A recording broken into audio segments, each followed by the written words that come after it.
السلام علیکم دوستو. 20 سال پہلے 26 اگست کو نواب اکبر بگٹی کولو سے باہر ایک غار میں پراسرار حالات میں جان سے ہاتھ دھو بیٹھے. شہید ہوئے یا مارے گئے، یہ ایک بڑا پیچیدہ سا مسئلہ ہے، لیکن قطع نظر اس کے وہ بحالت مجبوری ایک غار میں انہوں نے پناہ لے رکھی تھی، اور پھر پراسرار حالات میں 26 اگست کے دن ان کی شہادت کی خبر باہر آئی. اب 20 سال مکمل ہونے کے بعد بھی اس وقت سوال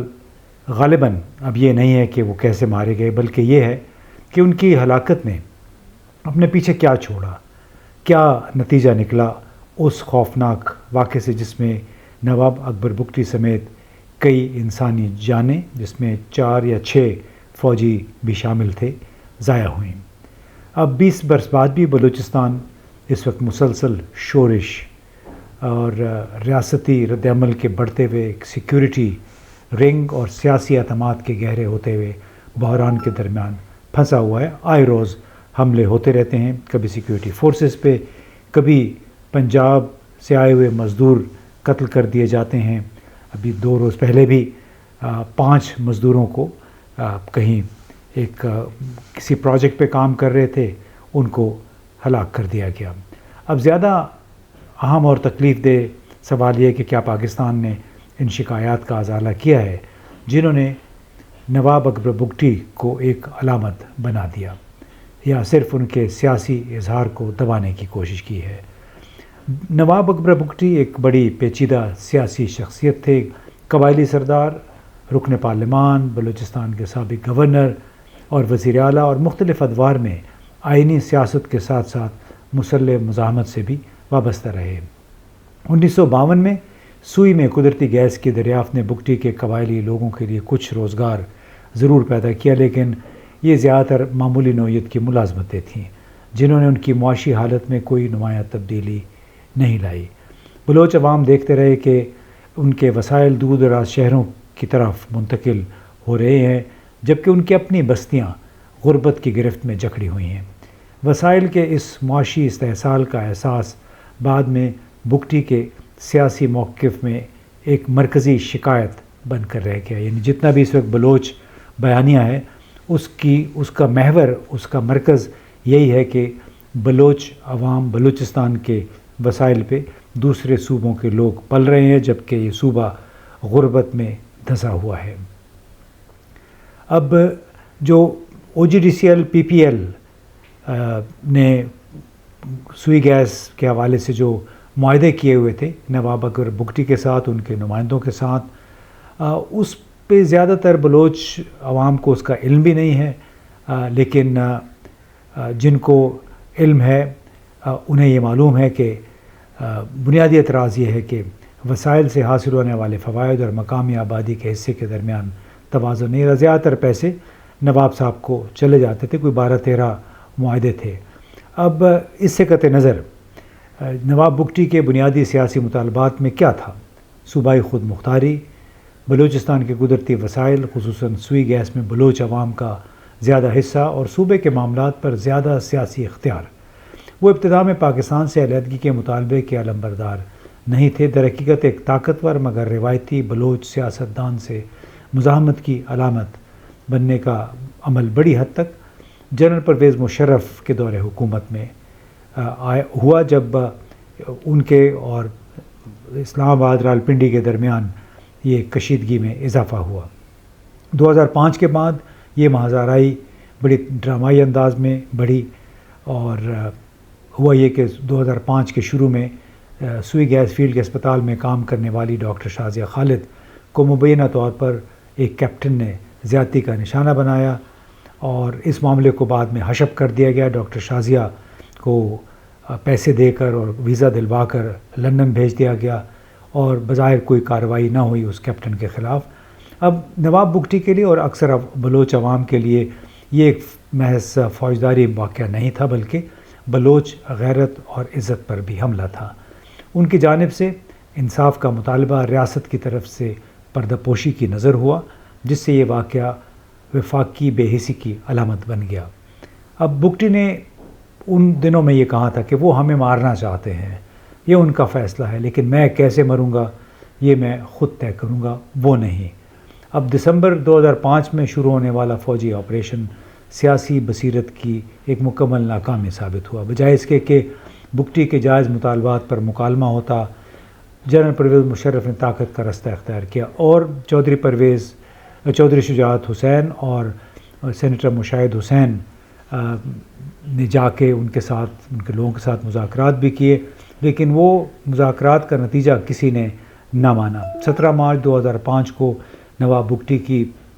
آبائی رہائش گاہ پر بمباری کی گئی، جس میں 66 افراد جاں بحق ہوئے، جن میں زیادہ تر مندر میں عبادت کرنے والے ہندو بلوچ تھے۔ اب ظاہر ہے اس نوعیت کا سانحہ ہو تو مقامی جو سیاسی قیادت ہے اس کو تو مزید تقویت ملتی ہے۔ اب نواب بگٹی جو آکسفورڈ گریجویٹ تھے اور مختلف ادوار میں وزیر بھی رہے، غاروں میں چھپے رہے، ان کی ایک بڑی مشہور تصویر بھی آئی تھی، ڈان اخبار کے فرنٹ پیج پہ چھپی تھی، اور اوپر جو تھے فضائیہ کے طیارے گردش کر رہے تھے، ریاست کی اخلاقی دیوالیہ پن کی ایک علامت بن گئی، اور یوں 26 اگست کو کولو کے قریب ایک غار میں ان کا اختتام ہوا۔ اب بظاہر وہ اس غار کے منہدم ہونے سے ہلاک ہوئے جہاں وہ پناہ لیے ہوئے تھے، لیکن کیا اس پہ بم گرایا گیا یا انہوں نے خود کو، جس طرح انہوں نے کہا تھا کہ میں کیسے مروں گا اس کا تعین میں خود کروں گا، تو کیا انہوں نے بارودی سرنگیں بچھائی ہوئی تھیں اس غار میں جس میں انہوں نے پناہ لے رکھی تھی، اور جب انہیں پتہ چلا کہ اب فوجی آ گئے ہیں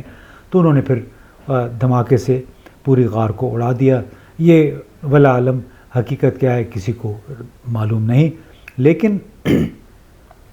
یہی تاریخی پس منظر آج ڈاکٹر مارنگ بلوچ اور سیمی دین بلوچ کی اہمیت کو کچھ سمجھنے میں شاید مدد کر سکتا ہے کہ وہ بگٹی سے ایک مختلف نسل اور مختلف طرز مزاحمت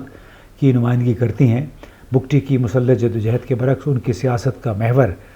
لاپتہ افراد، مبینہ جبری گمشدگیوں، ماورائے عدالت ہلاکتوں، احتساب اور احتجاج کے حق جیسے معاملات رہے ہیں۔ بلوچ یکجہتی کمیٹی نے خاندانوں اور سول سوسائٹی کو لانگ مارچ، دھرنوں اور احتجاج کے ذریعے منظم کیا ہے۔ مولانا ہدایت الرحمان بھی یہی کرتے رہے ہیں، وہ پھر بلوچستان اسمبلی کا حصہ بن گئے، اور حال ہی میں ان کے خلاف فوج کے حوالے سے کوئی بات کرنے کے الزام میں مقدمہ بھی درج ہوا ہے۔ سیمی دین بلوچ کئی برس سے اپنے لاپتہ والد اور ایسے ہی دوسرے خاندانوں کی نمائندگی کرتی رہی ہیں، اور ان کے مطالبات بگٹی کے سیاسی پروگرام سے یکساں نہیں، لیکن ایک بنیادی سوال پر آ کر ملتے ہیں کہ کیا بلوچ شہری کے پاس پاکستانی ریاست سے انصاف اور اپنے حقوق کے حصول کے لیے کوئی مؤثر، پرامن اور قابل اعتماد رستہ موجود ہے؟ اور یہی وہ نقطہ ہے جہاں پہ بلوچ یکجہتی کمیٹی اور اس سے جڑے ہوئے تمام لوگوں کی اہمیت سامنے آتی ہے، اور ایک بے بسی کے اظہار کے طور پہ۔ اب اقوام متحدہ، ایمنسٹی انٹرنیشنل، بہت سارے دوسرے اداروں نے بلوچ یکجہتی کونسل کمیٹی کے رہنماؤں کی گرفتاری اور ان کے ساتھ روا رکھے جانے والے سلوک پر تشویش ظاہر کی ہے،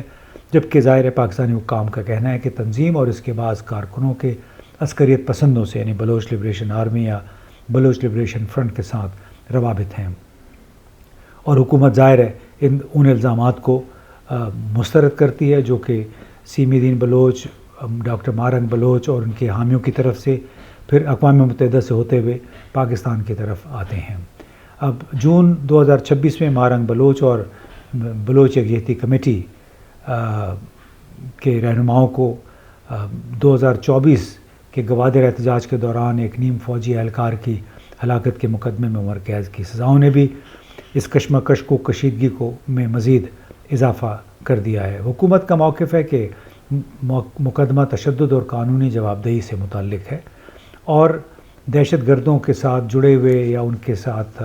ہمدردی کرنے والے کسی بھی شخص کو معاف نہیں کیا جائے گا۔ اور دوسری طرف اقوام متحدہ اور حقوق انسانی کی تنظیموں کا موقف مختلف ہے۔ بی ایل اے اور دیگر مسلح تنظیمیں اس وقت واضح طور پر پرتشدد اور بار صورتوں میں خود کو ایک پرامن بلوچ یکجہتی کمیٹی کے ساتھ جوڑنا چاہتی ہیں، اور بلوچ یکجہتی کونسل کو بھی ثابت یہ کرنے کی کوشش کرتی ہیں یہ بلوچ لبریشن فرنٹ یا بلوچ لبریشن آرمی کہ ان کے ایجنڈے ملتے ہیں، لیکن بلوچ یکجہتی کمیٹی کا ایک بڑا واضح موقف ہے کہ ان کی تحریک کا بنیادی مقصد علیحدگی پسند نہیں ہے، دہشت گردی نہیں ہے، پرامن کیمپین ہے بنیادی حقوق کے لیے۔ اب بہت سے بلوچوں کے لیے نواب اکبر بگٹی کی موت اس بات کا ثبوت بن گئی کہ ایک ایسا طاقتور رہنما بھی جس کی پاکستان کے سیاسی نظام کے اندر طویل تاریخ رہی ہو، جو پرو فیڈریشن تھا، بالآخر طاقت کے ذریعے ان کا خاتمہ کیا گیا۔ آج لاپتہ افراد کے واقعات اور کارکنان کے ساتھ سلوک جو جس قسم کا ہو رہا ہے، نوجوان بلوچوں میں اسی نوعیت کے تاثر کو تقویت دے سکتے ہیں کہ اگر آئینی سیاست، عدالتیں، پارلیمان اور پرامن احتجاج بھی داد رسی کا ذریعہ نہیں بن سکتے تو پھر کیا راستہ رہ جاتا ہے؟ پاکستان کو سب سے زیادہ اسی تاثر سے تشویش ہونی چاہیے۔ یعنی یہ واقعی تشویشناک بات ہے کہ اگر ہر موومنٹ کو، ہر تحریک کو ایک دہشت گردوں سے، علیحدگی پسندوں کے ساتھ جوڑ دیا جائے تو پھر قانونی جدوجہد کا راستہ کیا رہ جاتا ہے؟ اور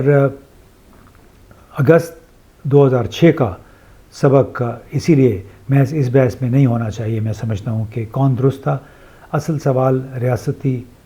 حکمت عملی کا ہے کہ ایسا کیا کیا جائے کہ ایک نوجوان بلوچ کو یہ یقین ہو کہ اپنے حقوق کا مطالبہ سیاست کے ذریعے کرنا تصادم کے ذریعے کرنے سے زیادہ مؤثر ہے۔ اس کے لیے بہت سارا کام ہو رہا ہے، حکومت کے بھی دعوے ہیں، فوجی جو یونٹس ہیں ان کے بھی دعوے ہیں، مختلف ترقیاتی کام ہو رہے ہیں، عدالتی نظام کو بہتر کرنے کی کوشش کی جا رہی ہے، لیکن بنیادی طور پہ جہاں بھی کانفلکٹ زدہ معاشرے ہوتے ہیں، جہاں پہ شورش ہوتی ہے یا حقوق انسانی کی جو تنظیمیں، تحریکیں ہیں وہ تھوڑا تشدد کا رستہ اختیار کر لیتی ہیں، وہاں پہ ترقیاتی منصوبے یا سیکیورٹی آپریشنز کافی نہیں رہتے۔ جبری گمشدگی کی قابل اعتماد تحقیقات، زیر ریاست افراد کے لیے قانونی تقاضوں کی پابندی، جو کہ کوئی ڈیٹینشن سینٹرز بھی بنائے گئے ہیں، شاید اس میں کچھ ہو رہا ہے، اور پرامن احتجاج کی گنجائش، سیاسی مکالمہ، وسائل کے شفاف تقسیم اور واضح احتساب بڑا ضروری ہے۔ پاکستان شکایت کو شکایت بیان کرنے والوں کو شکست دے کر اگر یہ ایک اسٹریٹجی ہے کہ اس طرح ختم کیا جائے تو یہ لگتا نہیں ہے کہ کبھی کامیاب ہوگی۔ اگر بلوچ کی جائز شکایات سیاسی طور پر بے گھر رہیں گی تو یہ خلا لازماً زیادہ سخت اور پرتشدد بیانیوں سے پر ہوتا رہے گا۔ لہٰذا نواب اکبر بگٹی کی موت کے بعد 20 سال گزر گئے، آج بھی سوال یہ ہے کہ کیا پاکستان نے بلوچستان کے ساتھ اپنے برتاؤ میں اتنی تبدیلی کی ہے جو اس کے احساس محرومی کا ازالہ کر سکے۔ اس وقت جو حالات ہیں بلوچستان میں، اس سے بھلے جس قدر کام ہو رہا ہے، اربوں سالانہ اربوں روپے ہمیں بتایا گیا خرچ ہو رہے ہیں مختلف ترقیاتی کاموں پہ، ہسپتالوں میں، تعلیم پہ، لیکن اسی کے ساتھ اسی رفتار سے تشدد کے واقعات میں بھی اضافہ ہو رہا ہے، اور اس کی